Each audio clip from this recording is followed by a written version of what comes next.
Hello, everyone. Welcome to the Awakening from the Meaning Crisis Discord. My name is Brett, and I will be your host today. We're a group of like-minded people using John Vervaeke's work to cultivate wisdom, meaning, and communitas.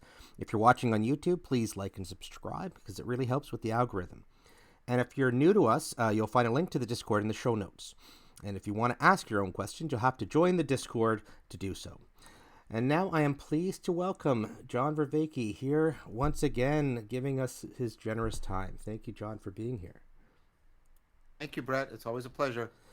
So last time I wanted to get as many questions in as possible, but in doing so, I neglected to ask you at the beginning about your trip to the UK, and I thought it would be great if you could tell us a little bit about what went on there and what we can expect going forward. Sure. First of all, overall, it was it was an amazing time. My partner went with me, and she and I had a fantastic time. The people that arranged the whole thing uh, were fantastic hosts, and just got to do some amazing things. I'll sort of recap some of the major events. There was, of course, lots of meetings. The first major event is I had a lunch with a group of neuroscientists studying psychedelics. It was really interesting to meet a lot of active scientists who are very interested in my work and my framework. I'm going to try and build those connections. So that was very, very exciting. And then later on, same day, that first day was Tuesday, was a very packed day.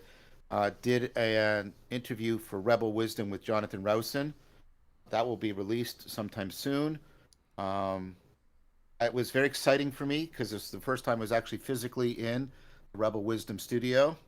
So it was in person, and I think that interview may be one of the best interview and discussion um, I've participated in, and it's due to Jonathan. Jonathan's questions and the way he followed them up, and the way dialogue opened up between us was excellent. So look forward to that coming from Rebel Wisdom. Later that night, which was also filmed, I think it's behind a paywall right now, but I imagine it'll come out in the future. We did a live event through Rebel Wisdom called An Evening with John Vervaeke, and that was very cool, very exciting. The questions from David and from Ali and from the audience were amazing. It was just, and we actually broke out into small groups and did some actual practice. It was very exciting. And I guess the highlight event was the next day, um, Wednesday, went to Cambridge. That was the invited talk. Gave a talk on rationality and ritual. I've tweeted about the link to that talk. That talk's available, but only through a link.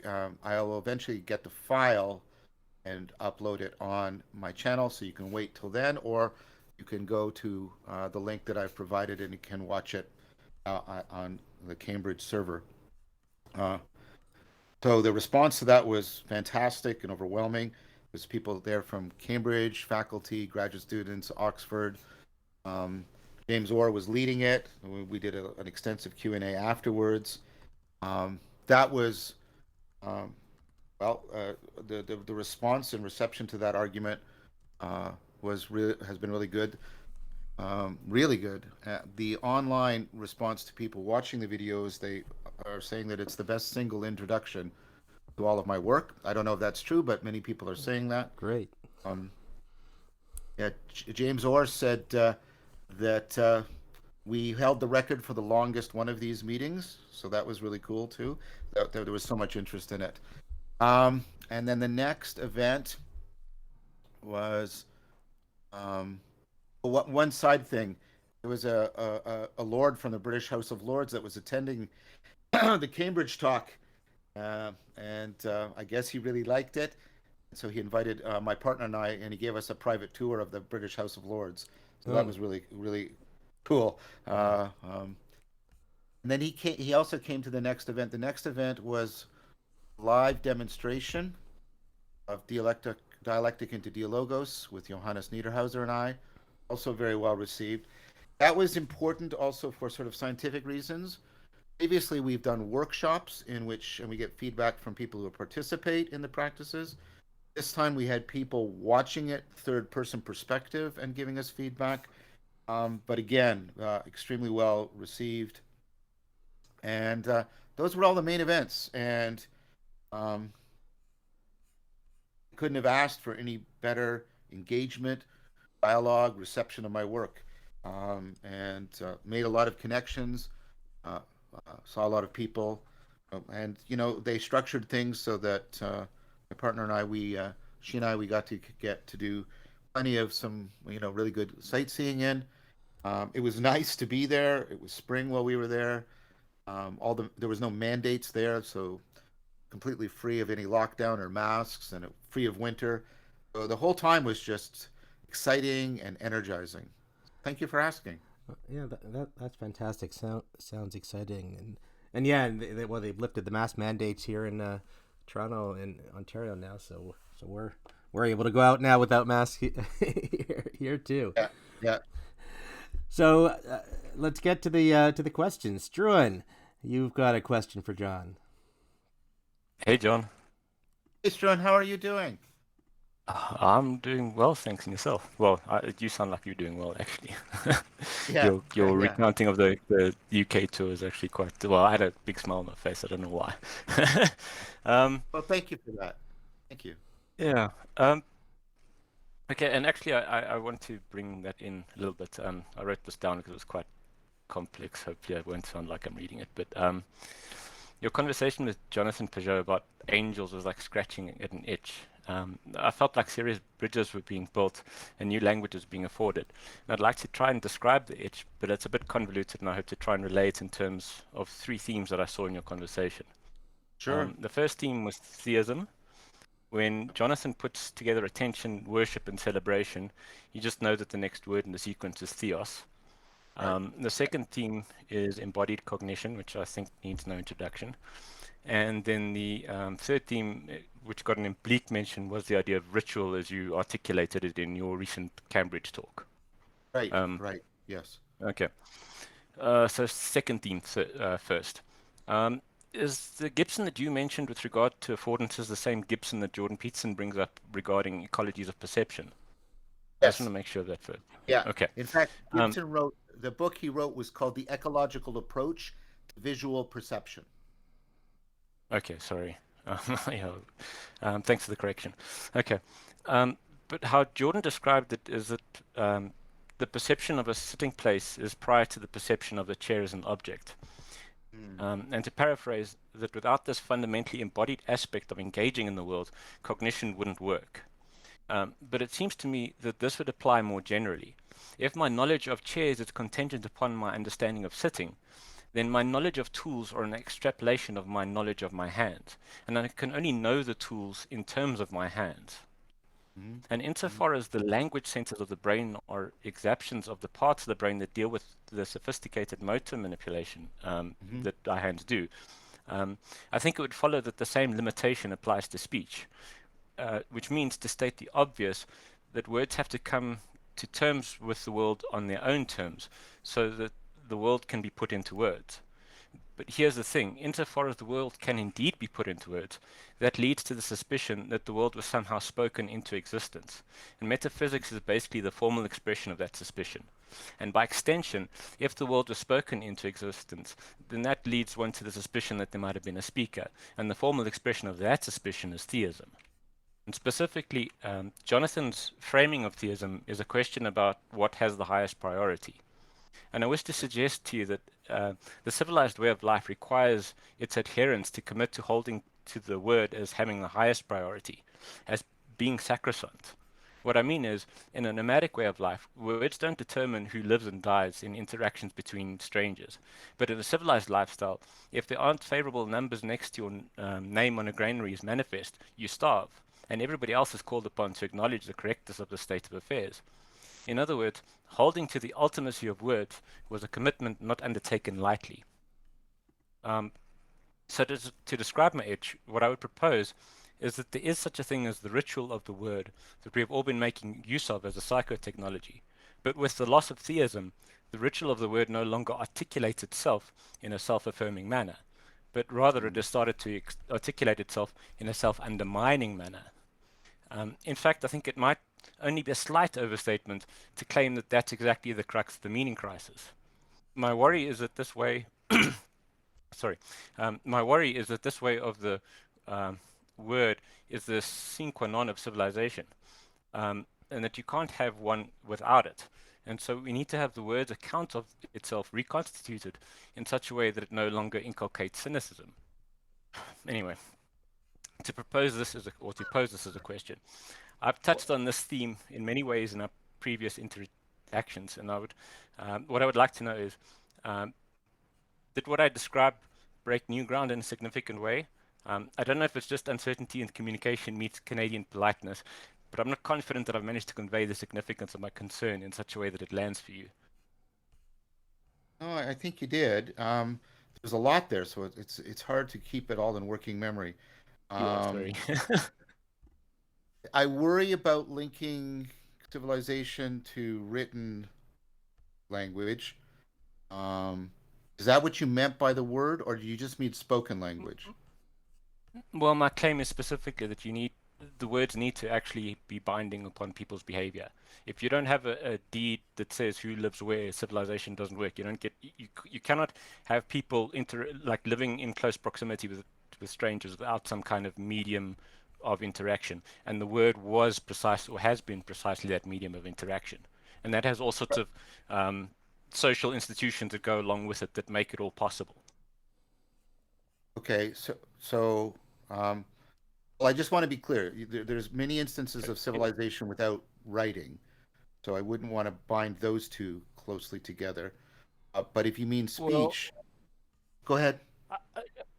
my understanding was that civilization specifically means city life, and Yeah, maybe I'm wrong, but my understanding was that for cities to exist, you had to have coordinated agriculture, and for yeah, coordinated agriculture to work, you had to have, well, that's why I made the allusion to the granaries, because that's where the food was stored, and you actually had to have something like the words actually had to say, well, you get to eat in order to partake in the system, and everybody had to be recognized in part of it. And well, if I'm wrong in my understanding of how cities came to be, then fair enough.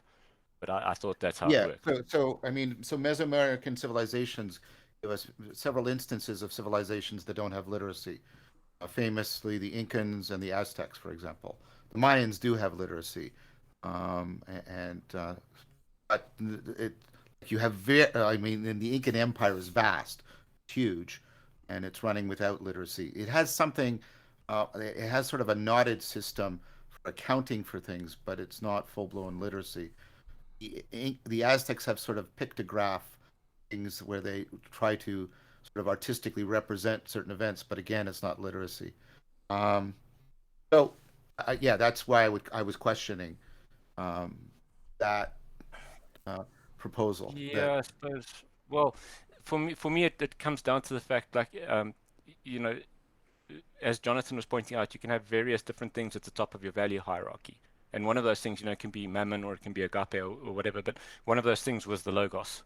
And the logos right? specifically, well, I mean, we slightly, well, there's many interpretations, let's say, but one of them was specifically it's the word, it's the way of the word. It's adhering to, being a civilized person is being rational in the Aristotelian sense of rational, where it is the faculty for speech and moderating your behavior in accordance with speech that actually makes So, you a participant in social life right, as a and person so rather than an animal.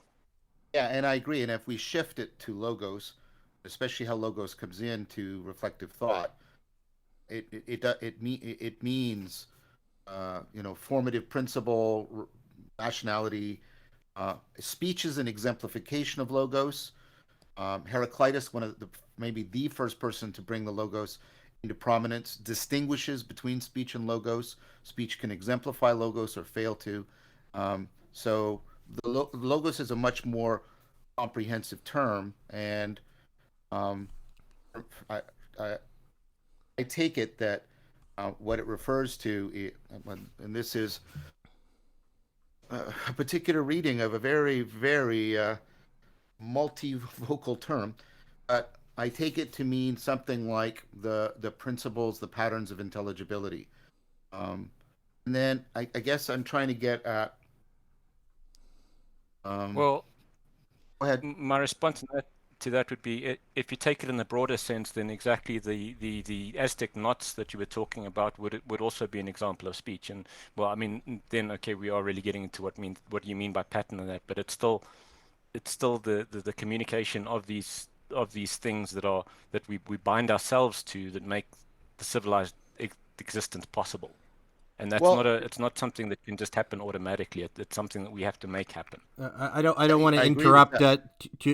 I Yes. hate to interrupt, but yeah, there's a lot of other questions. So I'm wondering if we could wrap up this discussion and maybe can pick it up again next time. So Well, all I I'll just say, thank you. You I'll, you first. I don't know who's going to talk. We keep interrupting each other. I was just going to say that I wanted to. My point was, if we move to logos, then we can bring in the work of Merleau-Ponty and others that tries to bridge between embodied intelligibility and the logos as a specifically explicated, exaptive sense of intelligibility. That was the move I was trying to build to. That was all. Uh, yeah, I'm very intrigued to see where the conversation will go between you and Jonathan Pizarro in future. And I just want to say I do feel heard and that the responses were engaging. So thank you for that, John. I'm sorry we can't do more, Struan. Yeah, fair enough. I understand. I appreciate you saying that because I don't want to feel like I've just sort of dodged that you feel like I've just sort of dodged you. I tried to engage you No, no. as forthrightly as I could. Yeah, thank you very much. Thank you so Thank much, you. Struan. Capello asks, in one of your recent discussions with Jonathan Pajot, you mentioned a deep convergence with respect to the fundamental ontology found in Neoplatonism, Neoplatonic readings of Aquinas, Maximus the Confessor, and John Scotus Eriugena. Regina.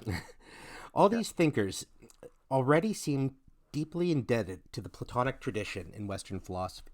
So I'm interested in Yeah. whether you also see this convergence extending to traditions such as Buddhism and Taoism. And if so, how? I'm also curious if the symmetry has anything to do with what you've sometimes called the philosophical Silk Road. Very much. Very much. So that is a question that I'm pursuing in depth right now.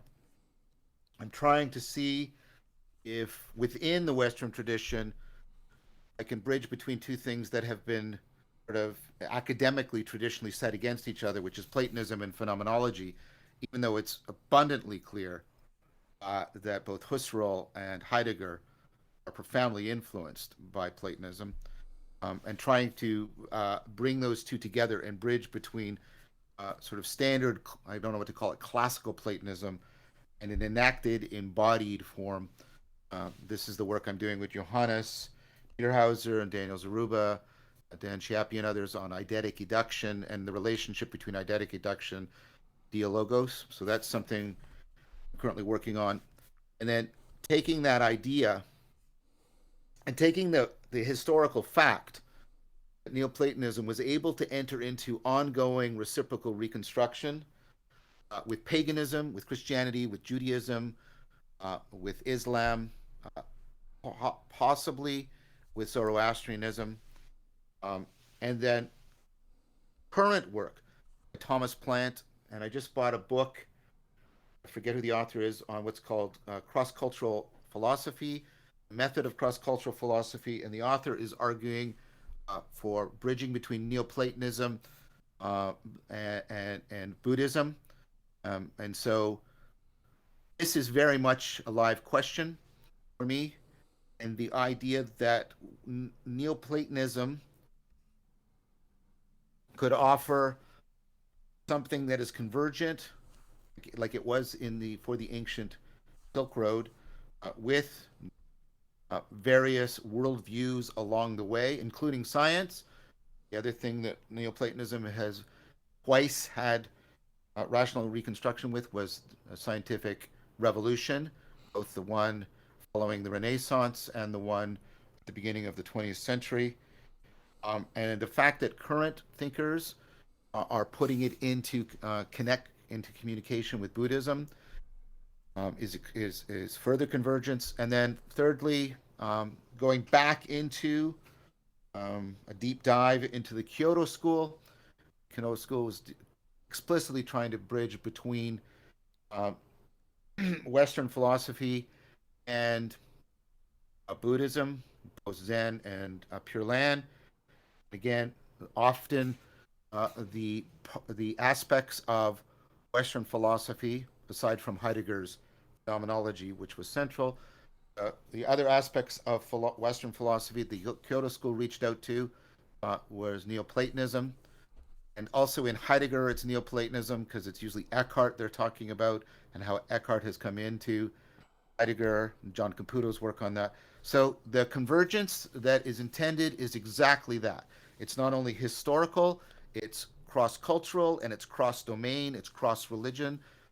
The historical fact that it could do this, I think, is undeniable. The fact that it did it for the Kyoto School, I think, is undeniable. And the fact that people are currently trying to perfect it as a method, I think, is also undeniable.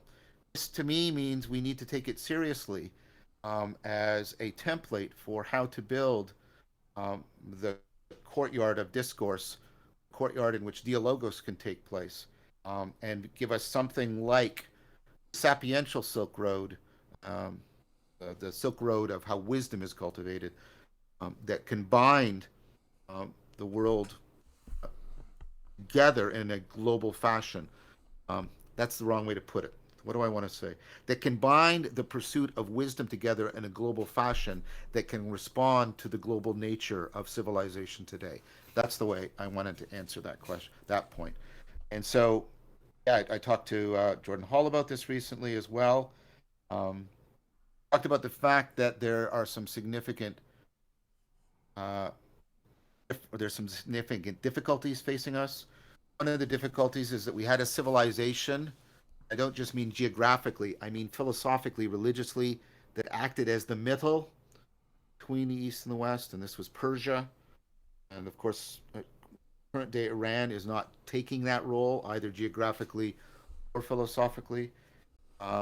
So uh, there's there's an open question about what would take that role. Jordan and I talked about that a bit.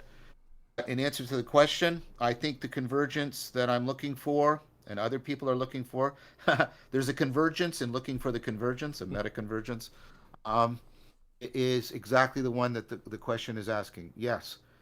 Now, let me be clear about what everybody, at least the people I've read, and what I'm especially proposing and what I'm not proposing. I'm not proposing a return to ancient Neoplatonism, no nostalgia.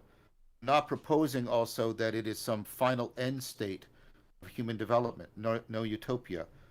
I'm proposing that it can be an intellectual, philosophical, sapiential lingua franca, and that right, that will allow us to talk about all these different domains in a coherent and resonant fashion. That's what I'm proposing. Right. Nicola writes, in the last year, I've come across many practices that lead to wisdom in different paths, but in all instances, they work only when a person is open to transformation. Do you have any advice on how to help someone stuck to spark this openness so he can spiral up from there no matter the way or practice he chooses?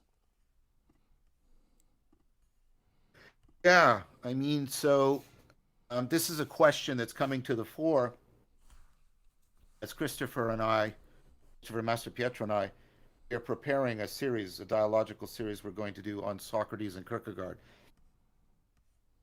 Both Plato and, well, Socrates and Kierkegaard wrestle with this problem. In fact, that's one of Kierkegaard's deep attractions to Socrates. In fact, one way of interpreting Kierkegaard's take on Socrates, this is Evans' approach. Howland's is a little bit more sophisticated, but Evans basically argues that you need something like Socrates to wake people up to the place they need to be at to be genuinely transformed Christianity. I want to make it clear that Kierkegaard is famous for distinguishing Christianity from Christendom. Christendom is just sort of believing in the beliefs that are shared by a particular group. Um, and so Plato wrestles with this, and Kierkegaard wrestles with this, and it's a very, very difficult question.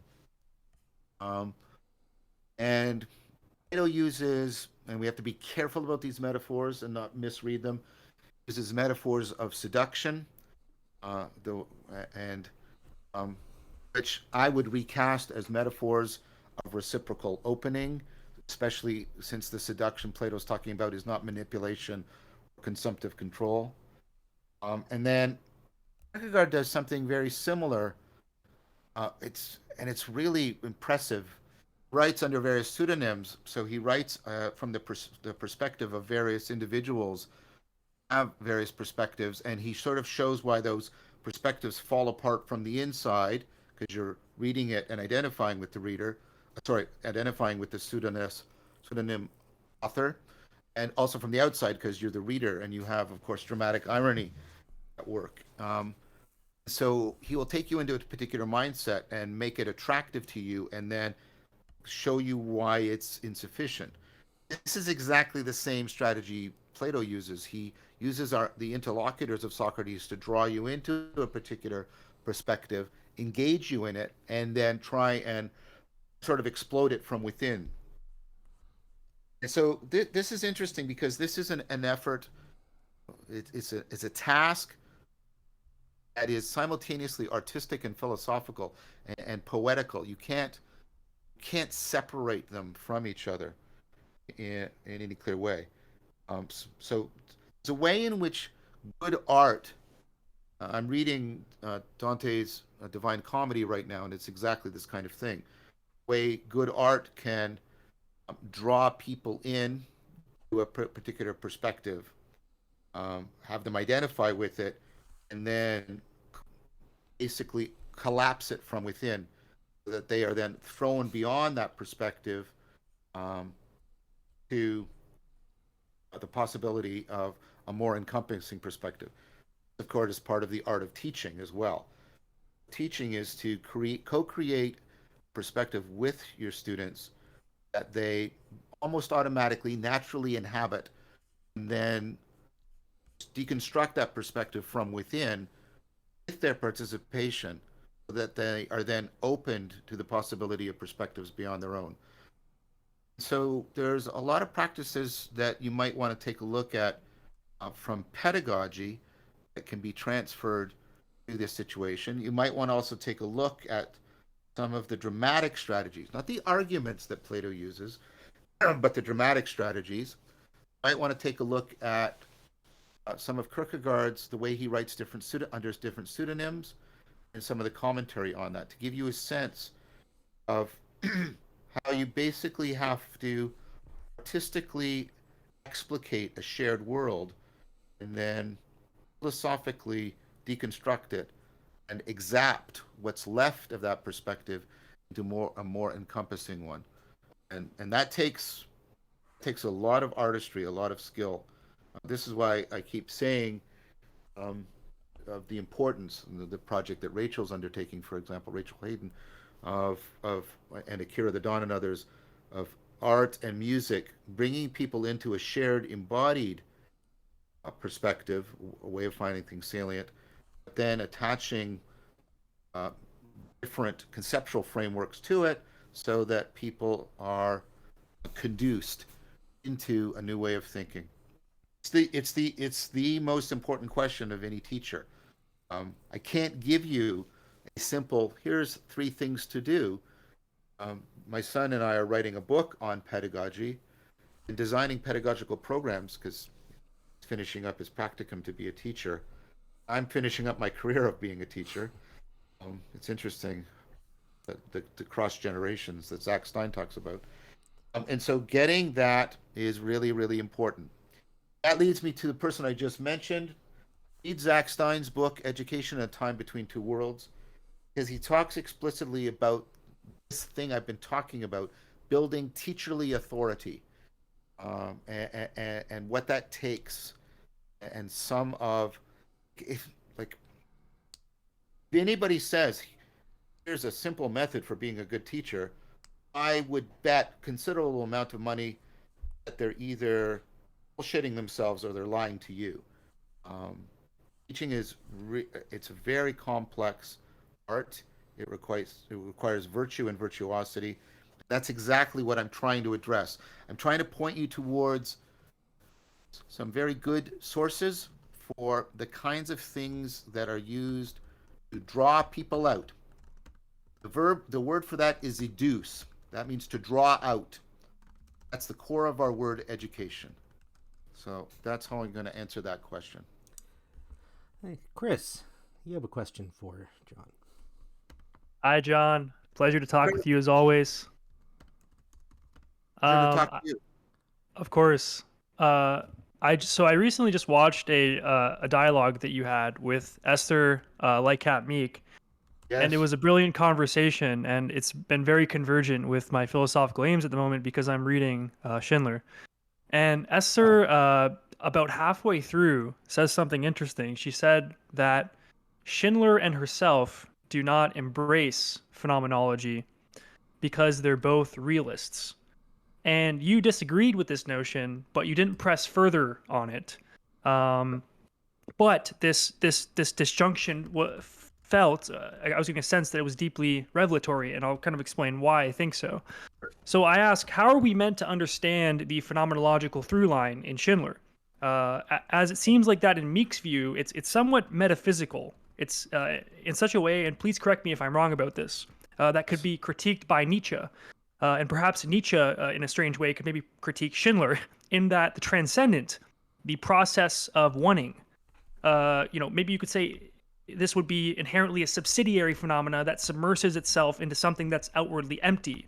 In other words, the visible submerses into a nothingness that is not outside of it, rather that's in itself, which moves away from the real appearances of things and moves away from the actual playing field or the viable options that we have in our experience.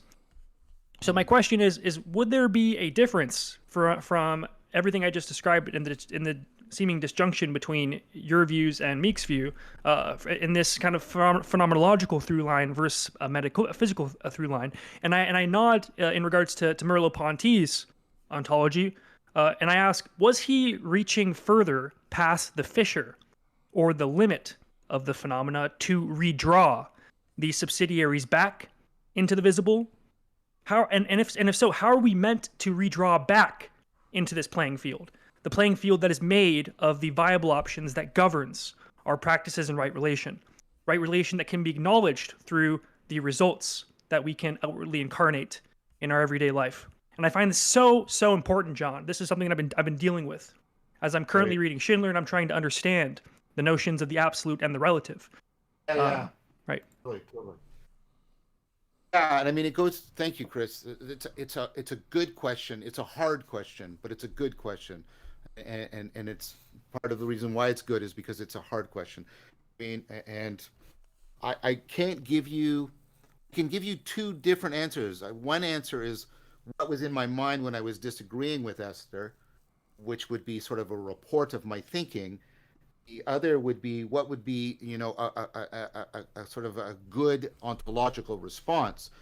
The first comes very readily to me. The second is exactly the project I'm working on, and you're putting your finger on, which is I'm trying to bridge between figures like Polanyi and Merleau-Ponty on one side, and Schindler and Clark on the other, and trying to get back to the sort of Greek notion in which the phenomenology and the intelligibility that is found in reality or in the world, to speak more neutrally, are not set at odds, naturally seem to be set at odds from each other. I hope that makes sense, what I just said to you. Why was I disagreeing with Esther? Precisely because what you put your finger on. I think that phenomenology, this was Sparrow's critique of phenomenology, and part of why some people turned towards object-oriented ontology. they accused phenomenology of ultimately being a form of idealism rather than a form of realism. Um, the I think the move that we see in Merleau-Ponty is a way of trying to argue between those two positions. I know that sounds like, wait, they're exhaustive disjunctions. But I see Merleau-Ponty as trying to get between idealism and realism, and into something that trying to find a common source for both. And this is the phenomenology of the judgment of realness, which comes out, for example, especially in the later work, like the visible and the invisible. And how do we bridge between that which we can directly experience and the sense that is being made, what he calls the logos. Um, so I think why I objected to Esther is I think Schindler is actually also doing something phenomenological. I find it hard to interpret Schindler's discussion of beauty in non-phenomenological terms. He's trying to talk about appearances disclosing reality, which is the original meaning of the shining, of phenomenon, that's at the heart of the notion of phenomenology. Um, and so that's why I was disagreeing with Esther. And like I said, Merleau-Ponty is trying to get at what are we actually invoking when we invoke realness? Are we invoking a phenomenological structure? Are we invoking a conceptual structure that refers to beyond itself? I think Merleau-Ponty's point is we're actually this is where it gets hard. Actually, trying to put our finger on something that is deeper than either one of those alternatives. When we're talking about realness, we're not talking about just a structure of our experience, because we want to talk about the fact it always has more than we are experiencing. And this is really emphasized by Merleau-Ponty. And it's funny because that's exactly Polanyi's phenomenological count of the sense of realness. It's the inexhaustibleness, right? And the thing about the inexhaustible is it's exactly, is it a concept, like is it a feature of your experience or is it a concept? It hangs between the two of them, and to my mind, glues them together and makes them talk to each other. I hope that's answering what you're Yes, asking. I share your views, John. I've been really contending with Nietzsche though, because I've been trying to interpret Merleau-Ponty in the sense of Neoplatonism, but the only problem that really I get into is the fact that Ponty's kind of center point is the body, and which is interesting. I'm not sure, and it's interesting that Plato critiques Plato. Sorry, Nietzsche critiques Plato for kind of not necessarily kind of sort of ignoring the body in a way. Does that make sense? Like, sorry, we've gone on for sorry. a bit now, so I'd like to get on to that. We have a lot of questions left. I don't think we're going to be able to get to all of them. So if it's okay, I'd like to talk to Chris again about this because I want to critique Nietzsche's critique of Plato. It's something I've been working on actually today.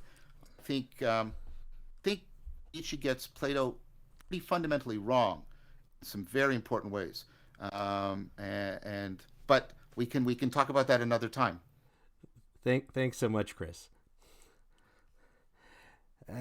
Explorer writes, I listened to your talk with Mark Miller today and found a correlation with the propensity towards religion in general, and particularly to the tendency to focus on the relative perspective of one's consciousness as superseding all relative perspectives.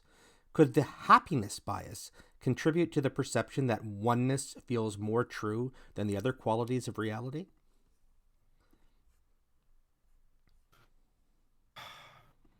Oh, I'm trying to get the gist of this. So is it the oneness? So, I'm sorry, I'm not quite. Can you read it again, Brett? I'm not following the argument implied in the question. Sure. I listened to your talk with Mark Miller and found a correlation with the propensity towards religion in general and particularly to the tendency to focus on the relative perspective of one consciousness as superseding all other relative perspectives? Could the happiness bias contribute to the perception that oneness feels more true than the other qualities of reality? I guess my response is I think that gets the causal arrow the wrong way around. I think it's precisely the ability to uh, find a oneness in an integration of things that makes things intelligible and experiential, and so that we can experience them both perceptually and conceptually. And therefore, any happiness we might have with respect to them is dependent on the oneness that makes them intelligible to us. I don't know if it makes any sense to talk about happiness directed at something that is non-intelligible to you. We are typically happy about something if we mean the emotion of happiness. And Mark and I, of course, distinguish between happiness in that sense and eudaimonia, which is a sense of how meaningful your life is. And when we turn to the eudaimonic sense of happiness, then it's even more dependent on finding an intelligible order to experience. In fact, that notion of coherent intelligibility is one of the factors that seems to be predictive of experience of meaning in life. In fact, people will often go the other way. They will be in experiences that are deeply disturbing and troubling to them.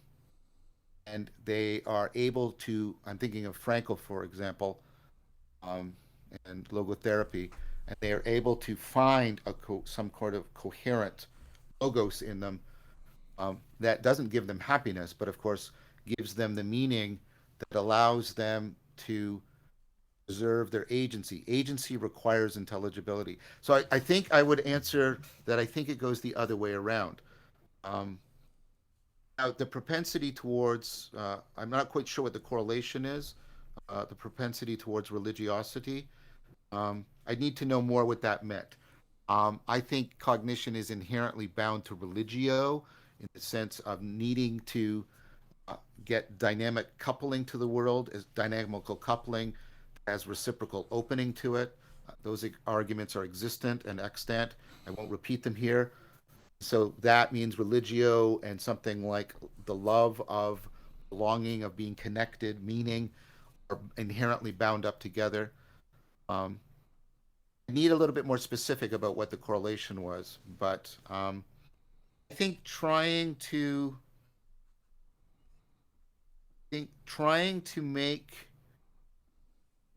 judgments of oneness dependent on affect, I think is problematic because of the way I don't think you can fundamentally separate affect, intelligibility, and cognitive agency.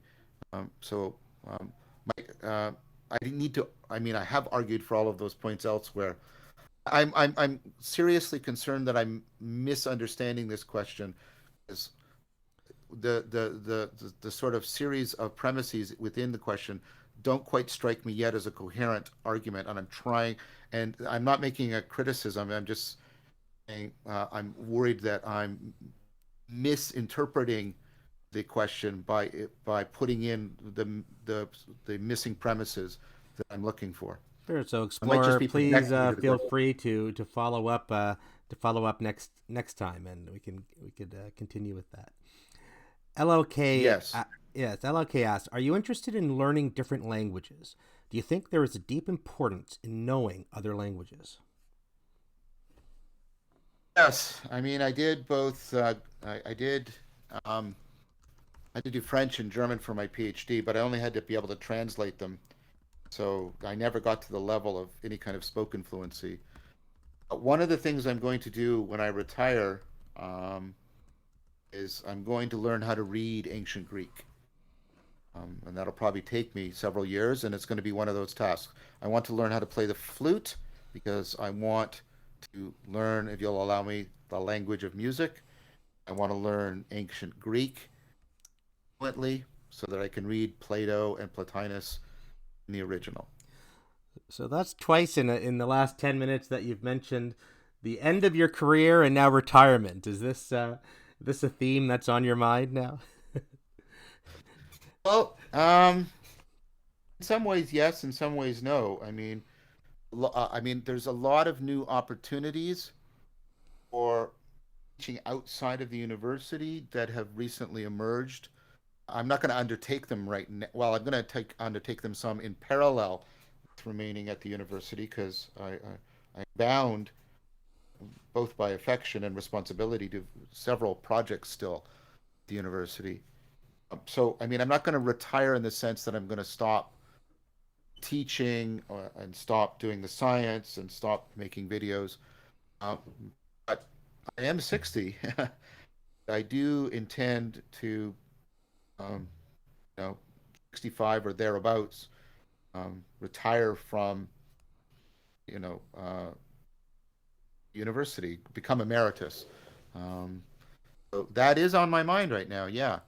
And I'm trying to balance these two different trajectories. And I don't know if I'm doing a particularly good job, but I'm asking for as much help as I can. I'm trying to balance trajectory that is kind of a winding down trajectory towards retirement, and this other trajectory, which is this rocketing. Well, that's too strong. Sorry, erase that from everybody's memory. This significant increase in interest in my work, both academically and popularly, and so trying to figure out how I'm going to balance those two together is something that I'm thinking about almost on a daily basis. Um, and again, I'm not planning to withdraw and disappear, but I am considering how things are going to reconfigured. I mean, I'm trying to put together the team to actually start filming after Socrates, and then I want to do one more major series after that called The God Beyond God, and then I'm gonna, I don't know, I'm gonna reconfigure things a bit. Um, uh, I The can't say any more than potential that. is, yeah, the potential is looming. It's awesome. So I can't wait to see what you come through with. Fanny asks, do you think most academic philosophers are in the having mode with books?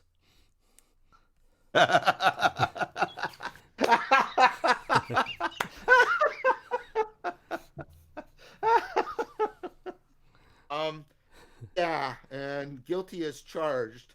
So I've tried to make it a practice of not confusing having a book with having transformed and gained the knowledge and wisdom, which is a besetting sin of all academics.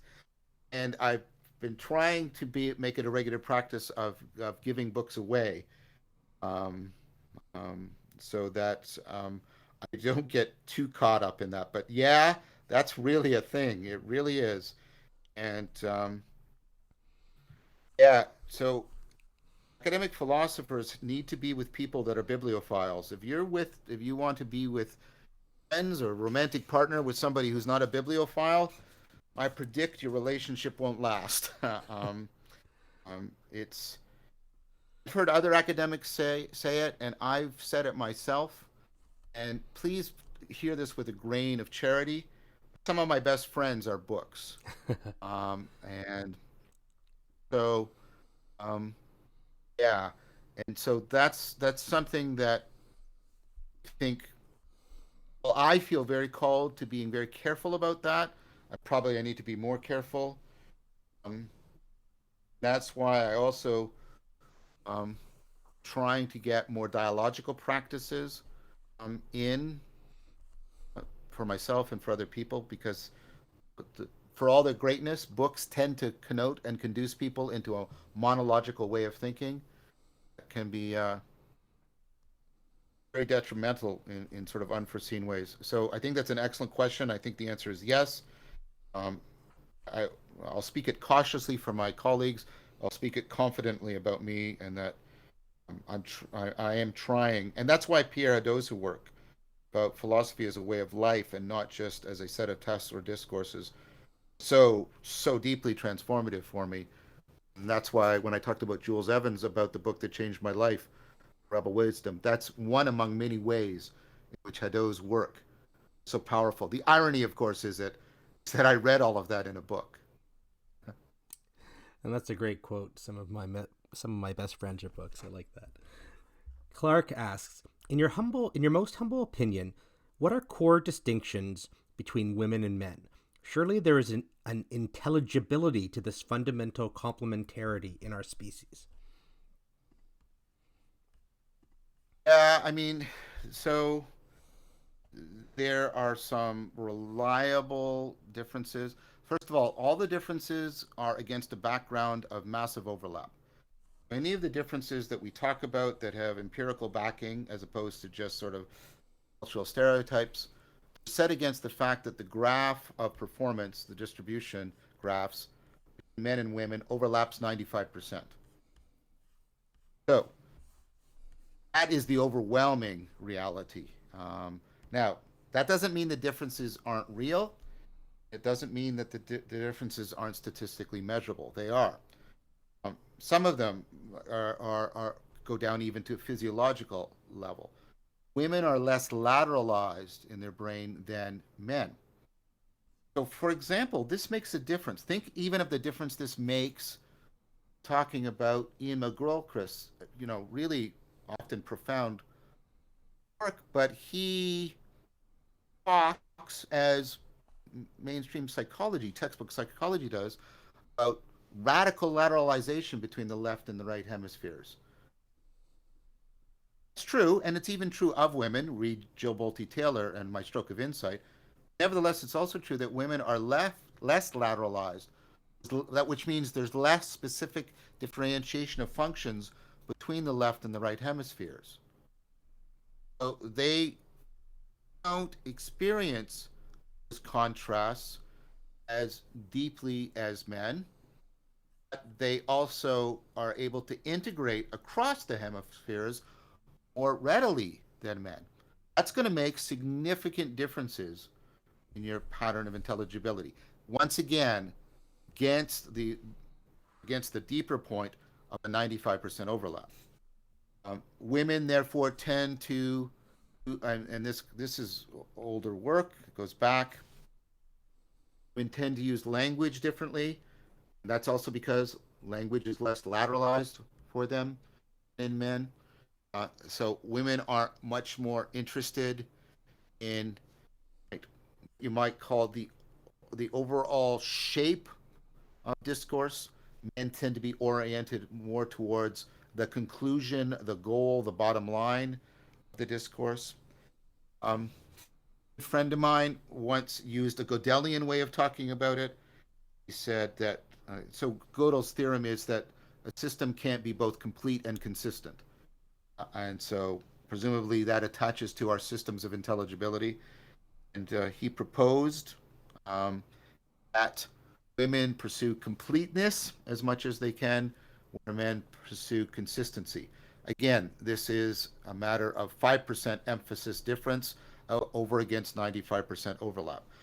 But again, that shows up. That may, notice the word that I just used, please, that may have had to do or overlapped with evolutionary pressures, women perhaps engaging in more of the child rearing and dealing more with the difficult but important problem of socialization, and dealing more with hunting, and that requiring shared focusing on a goal and literally projecting, throwing projectile weapons. Um, again, every time I say this, I'm going to repeat it. That's again, this 5% difference is against 95% overlap. Um, so I've tended to think that, taken in a very loose and expansive way, that notion of completeness, the more integration between the hemispheres, more orientation towards socialization, whereas for men, it's more about consistency, it's more about getting to the conclusion, the bottom line, and it's more about projecting.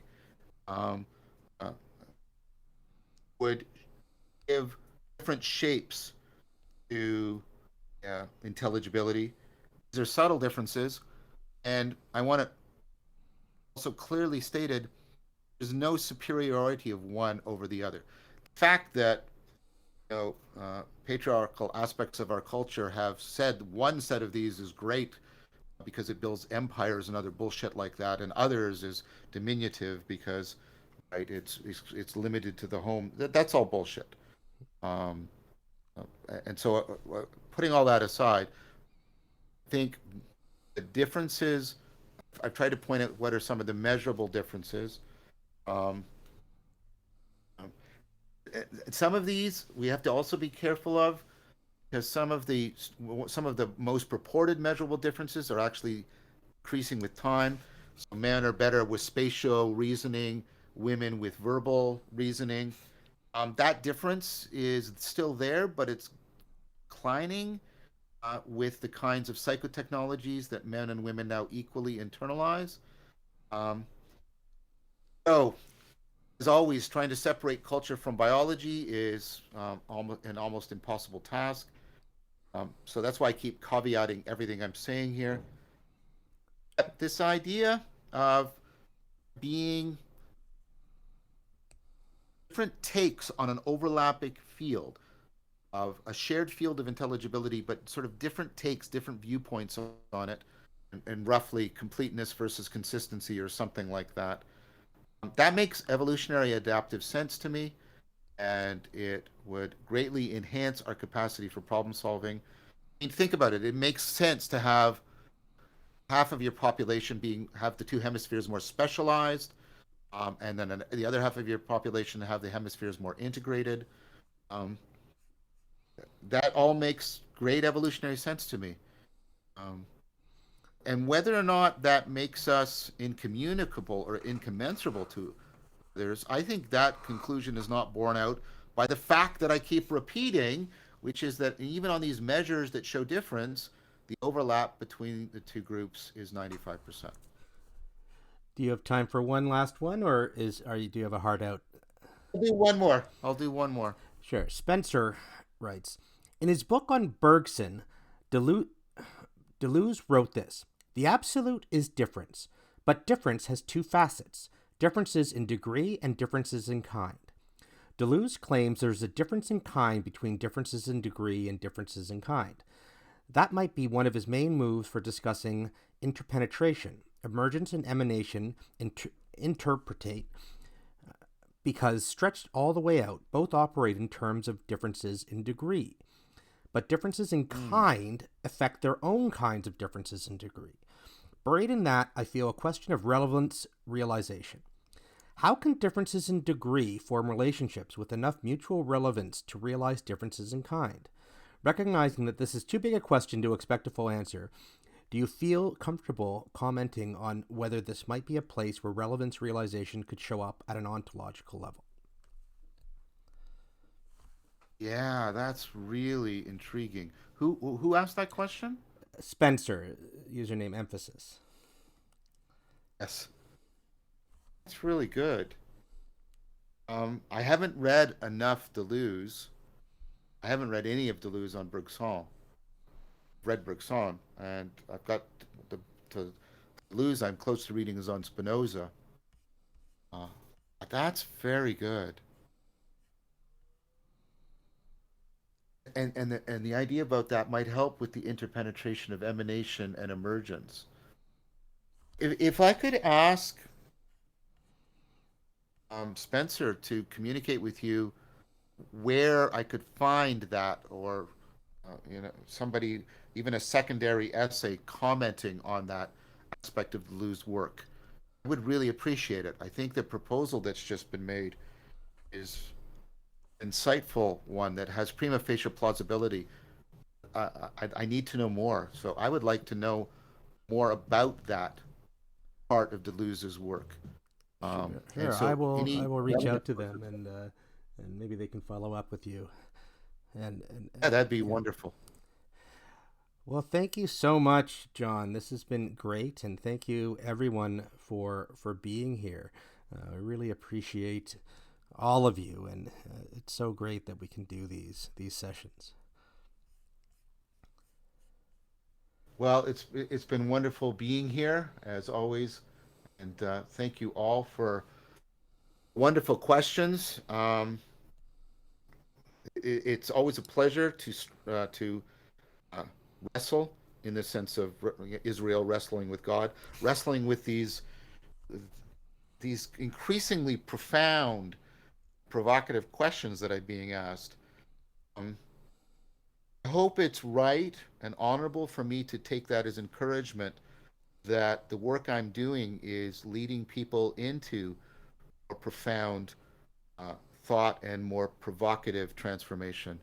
So, thank you for sharing that with me in the questions and drawing me, as just happened, into areas where I had not had any forethought and I would like to explore. Thank you very much, everyone.